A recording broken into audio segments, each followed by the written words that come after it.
Assalamualaikum warahmatullahi wabarakatuh. Apa kabar semuanya?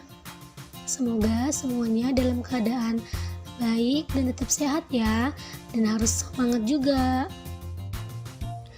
Baiklah, untuk kali ini kita akan membahas sebuah materi yang berjudul ketenagakerjaan. Apakah kalian pernah mendengar apa itu ketenagakerjaan? Ketenagakerjaan adalah segala hal yang berhubungan dengan tenaga kerja pada waktu sebelum, selama, dan sesudah mulai kerja. Di dalam ketenagakerjaan ini terdapat materi yang mengenai sistem upah.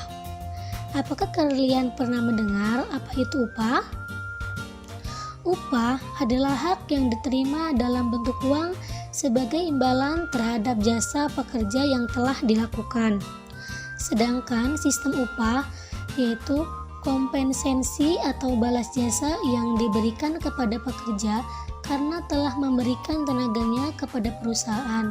Pembayaran upah juga bisa dilakukan dengan sistem harian, mingguan, atau bulanan.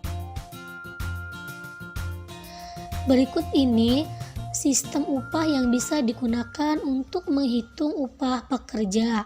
Di antara lain, yang pertama ada sistem upah menurut waktu. Sistem upah menurut waktu, yakni pemberian upah berdasarkan waktu lama bekerja dari pekerja. Misalnya, tukang bangunan dibayar per hari 15.000. Bila dia bekerja selama 10 hari, maka akan dibayar sebesar 150.000. Yang kedua, ada sistem upah menurut prestasi, yakni pemberian upah berdasarkan prestasi atau jumlah barang yang dihasilkan pekerja. Semakin banyak jumlah barang yang dihasilkan, maka semakin besar upah yang diterima pekerja. Contohnya, penjual sales minuman menargetkan untuk menjual minuman botolnya 10 botol itu terjual habis. Tetapi pada kenyataannya yang terjual melebihi dari target, maka sales tersebut diberi bonus atau diberi upah lebih yang dinamakan sistem upah menurut prestasi. Selanjutnya ada sistem upah borongan, yakni pemberian upah berdasarkan kesepakatan pemberi kerja dan pekerja. Sistem upah borongan ini biasanya itu untuk pekerja proyek. Pekerja proyek umumnya bersifat lepas dan bekerja selama proyek berlangsung, jadi upah dibayarkan secara borongan. Selanjutnya ada sistem upah premi, yakni pemberian upah dengan mengombinasikan sistem upah prestasi yang ditambah dengan premi tertentu. Sistem upah premi merupakan upah khusus yang diberikan kepada pekerja karena prestasi yang dimilikinya. Misalnya, bekerja pada hari libur, memiliki keterampilan yang sangat khusus, dan melakukan pekerjaan yang berbahaya, dan lain-lain. Selanjutnya ada sistem upah partisipasi, yakni pemberian upah khusus berupa sebagian keuntungan perusahaan pada akhir tahun buku. Misalnya ini nih pemberian THR atau bonus ke semua karyawan. Selanjutnya ada sistem upah mitra usaha, yakni pemberian upah seperti sistem upah bonus. Bedanya, upah diberikan dalam bentuk bukan bentuk dalam uang tunai, tetapi dalam bentuk saham atau obligasi. Yang membedakan sistem upah mitra usaha sama sistem upah partisipasi itu, kalau yang sistem upah partisipasi itu diberikan bonusnya dengan sebuah uang tunai, sedangkan sistem upah mitra usaha ini yang diberikan itu bonusnya bukan uang tunai tetapi saham atau obligasi. Apa itu saham? Saham adalah surat berharga atau kepemilikan sebuah perusahaan. Selanjutnya ada sistem upah indeks biaya hidup, yakni pemberian upah yang didasarkan pada besarnya biaya hidup. Semakin naik biaya hidup, maka semakin naik pula besarnya upah yang diberikan. Selanjutnya, ada sistem upah skala berubah, yakni pemberian upah berdasarkan skala hasil penjualan yang berubah-ubah. Apabila hasil penjualan bertambah, jumlah upah yang diberikan juga bertambah. Demikian pula dengan sebaliknya. Selanjutnya ada sistem upah produksi, yakni pemberian upah berdasarkan naik turunnya jumlah produksi secara keseluruhan. Bila jumlah produksi naik 5%, upah juga akan naik selama 5%. Demikian pula dengan sebaliknya. Selanjutnya, materi pengangguran. Apa itu pengangguran? Apakah kalian pernah mendengar apa itu pengangguran? Pengangguran atau tunakarya merupakan istilah untuk orang yang tidak bekerja sama sekali tetapi sedang mencari kerja, atau orang yang bekerja kurang dari 2 hari selama seminggu, atau seseorang yang sedang berusaha mendapat pekerjaan yang layak. Macam-macam pengangguran. Yang pertama ada pengangguran berdasarkan lama waktu kerja, dan yang kedua ada macam pengangguran berdasarkan penyebab terjadinya. Pengangguran berdasarkan lama waktu kerja yang pertama yaitu pengangguran terbuka. Pengangguran terbuka yakni tenaga kerja yang benar-benar tidak memiliki pekerjaan sama sekali. Pengangguran ini terjadi karena tidak adanya lapangan kerja atau karena ketidaksesuaian lapangan kerja dengan latar belakang pendidikan dan keahlian tenaga kerja. Yang kedua ada pengangguran setengah menganggur, yaitu tenaga kerja yang bekerja tetapi bila diukur dari sudut jam kerja atau pendapatan atau produktivitas dan jenis pekerjaan tidak optimal. Selanjutnya ada pengangguran terselubung. Pengangguran terselubung yakni tenaga kerja yang bekerja tetapi tidak sesuai dengan latar belakang pendidikannya atau keahliannya. Misalnya, seseorang lulusan S1 pertanian bekerja sebagai tenaga pembukaan atau seorang insinyur teknik bekerja sebagai pelayan restoran. Selanjutnya, macam-macam pengangguran berdasarkan penyebab terjadinya.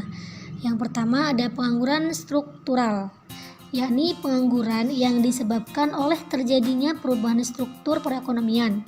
Misalnya, perubahan struktur dari agraris ke industri. Perubahan ini menuntut tenaga kerja memiliki keterampilan tertentu. Misal, keterampilan mengoperasikan mesin teknologi modern. Untuk bisa bekerja di sektor industri, tenaga kerja yang tidak memiliki keterampilan tersebut akan ditolak oleh sektor industri sehingga terjadilah pengangguran. Selanjutnya ada pengangguran konjungtural atau siklikal, yakni pengangguran yang disebabkan oleh pergerakan naik turunnya kegiatan perekonomian suatu negara. Ada masa pertumbuhan naik, masa reses atau turun, dan masa depresi atau turun. Pada masa ini, masa resesis dan depresi, masyarakat mengalami penurunan daya beli sehingga permintaan terhadap barang dan jasa juga menurun. Penurunan ini mengharuskan produsen mengurangi produksi barang dan jasa, diantaranya dengan cara mengurangi jumlah pekerja sehingga terjadilah pengangguran atau PHK. Selanjutnya ada pengangguran friksional, yakni pengangguran yang disebabkan oleh pergeseran friksi pekerja yang ingin berpindah dari suatu perusahaan ke perusahaan lain dalam rangka mencari pekerjaan yang lebih bagus dan cocok. Selanjutnya, yang terakhir ada pengangguran musiman, yakni pengangguran yang disebabkan oleh perubahan musim atau perubahan permintaan tenaga kerja secara berkala. Pada umumnya,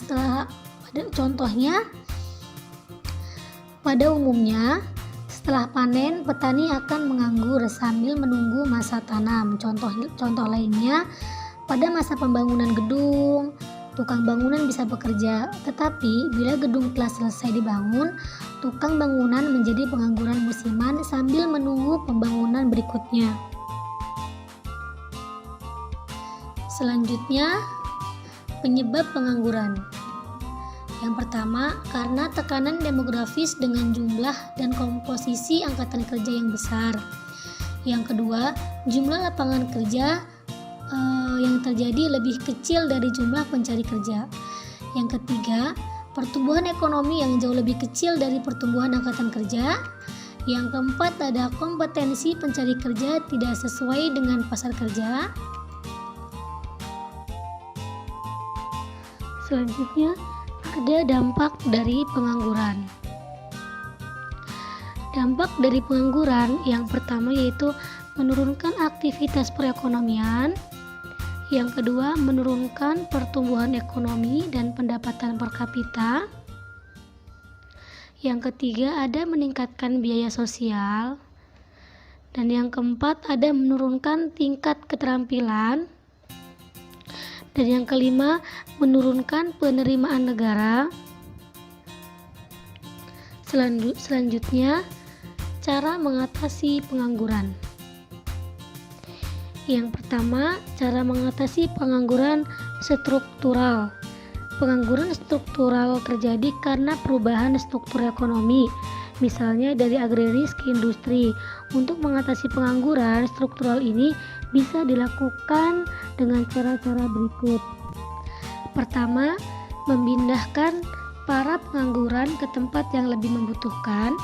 Yang kedua, membuka pendidikan dan pelatihan bagi para pengangguran agar dapat mengisi lowongan pekerjaan yang sedang membutuhkan. Dan yang ketiga, mendirikan industri dan proyek-proyek padat karya untuk menampung para pengangguran. Keempat, meningkatkan mobilitas perputaran modal dan tenaga kerja agar mampu menyerap para pengangguran. Dan yang terakhir, menyadarkan masyarakat akan pentingnya menguasai teknologi modern dalam rangka menyesuaikan diri dengan perubahan struktur perekonomian. Selanjutnya, cara mengatasi pengangguran konjungtural atau siklikal.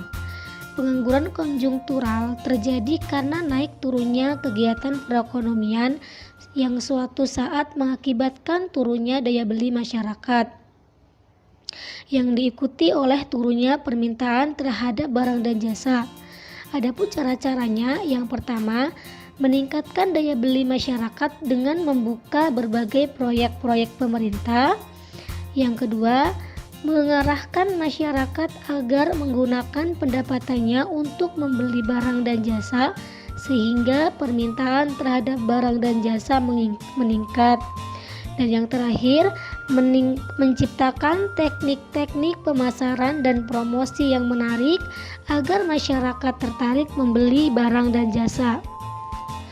Cara yang ketiga yaitu cara mengatasi pengangguran friksional. Pengangguran friksional terjadi karena adanya pekerja yang ingin pindah mencari pekerjaan yang lebih baik dan cocok di perusahaan lain. Untuk mengatasi pengangguran ini bisa dilakukan dengan cara menyediakan sarana informasi lowongan kerja yang tepat, mudah dan murah kepada pencari kerja. Misalnya dengan menempelkan iklan-iklan lowongan kerja di tempat umum secara rutin. Yang terakhir, cara mengatasi pengangguran musiman. Pengangguran musiman terjadi karena perubahan musim atau karena perubahan permintaan tenaga kerja secara berkala. Cara yang dilakukan untuk mengatasi pengangguran musiman ini, yang pertama, memberikan latihan keterampilan yang lain seperti menjahit, mengelas, menyablon, dan membordir.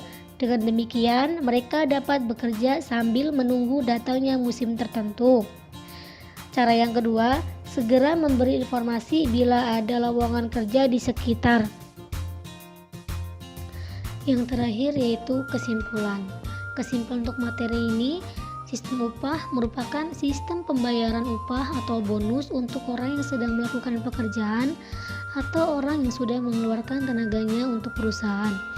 Sedangkan pengangguran yaitu orang yang tidak bekerja sama sekali, sedang mencari kerja, atau bekerja 2 hari selama seminggu, atau seseorang yang berusaha mendapat pekerjaan yang layak.